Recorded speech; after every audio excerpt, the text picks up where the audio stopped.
because of that Justin Jefferson injury, there's going to definitely be at least one team in your league really scrambling, and it really opens up opportunity for at least one player, that player being KJ Osborne. We've seen in the past, KJ Osborne has had opportunities, mostly with Adam Thielen injuries before, and he's been a usable player. In 3 of the final 4 games last season, he was a top 12 wide receiver, and in 4 of the final 5, he was top 24. Minnesota may not have their usual volume this upcoming week when they face Chicago, so they may not have to throw the ball as much as what we've seen, but that will still happen this season. There still will be great target opportunity for the receivers in this offense, and now KJ Osborne really elevates up to the top of that threshold. This is a player that, because Justin Jefferson's out for at least 4 weeks, it's been a couple weeks now since we've really had a great fab guy to go get. This is a guy to go spend some money on. If you're in a fab league, this is a guy to cash in that number 1 waiver claim on, because he could very well be a top 20 wide receiver over the next 4 weeks. And it could be longer, by the way. It's at least 4 weeks that Justin Jefferson is out with this hamstring injury. The Vikings definitely not moving in the right direction at the moment. I would not be shocked to see a world where we do not see Justin Jefferson again in 2023, and that's a real bummer.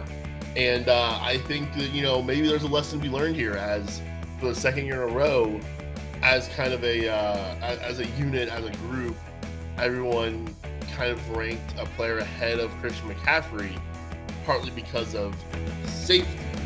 And by the way, a lot of people, myself included, I think, had Jamar Chase also because of safety. I'm thinking safety just does not exist in fantasy football. I think floor just may not be a thing. That might just be a myth at this point. As we see Justin Jefferson now go down with injury. So again, KJ Osborne, they've got Chicago this week, which is a great matchup. Like I said, that volume may not be there, but he may just go score 2 touchdowns in the first half and be a part of the scoring that happens. Let me pull up the Vikings' upcoming schedule too, real quick. Let's take a look at what they've got coming up and see what matchups you're going to have for KJ Osborne. Okay, at Chicago, then San Fran, at Green Bay. That doesn't scare me too much. At Atlanta doesn't scare me too much either. Do home New Orleans, and then at Denver, and another home Chicago. That's what you're looking at over the next 6 weeks, and then they have their bye. So theoretically, I can see Justin Jefferson coming back. We'll see what the timeline is.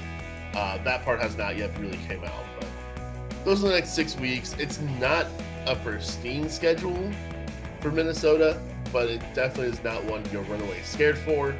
Especially, again, these are waiver wire options. Maybe that hinders you on Jordan Addison just a hair, but I think Jordan Addison, if someone's not paying attention, if someone's a little sleepy on this news, I think Jordan Addison is definitely a trade target. I think he could be a huge second half breakout. I've talked about him a few times now. Next pickup at wide receiver, Josh Downs, the rookie wide receiver for the Indianapolis Colts. They're at Jacksonville this week, and most importantly, Gardner Minshew is now back in at quarterback. The last time Gardner Minshew played quarterback for the Colts, Josh Downs went 12 targets, 8 catches, and 57 yards in that game. This past week, he had 6 catches and 97 yards. Look, I love Anthony Richardson, but for the receivers, things are going to be a little bit better when Gardner Minshew is in there at quarterback. It sounds like Richardson's injury is going to be at least a handful of weeks. I have not seen any news on him, but this could be a real opportunity for a rookie receiver here to step into a larger role with larger opportunities and more target volume and be able to come through as a flex option for you. I don't think Downs is going to be a wide receiver 2. I definitely prefer Osborne over Downs, but I do think Josh Downs has an opportunity here in this Colts offense. At Jacksonville also, definitely not a scary matchup by any means this week.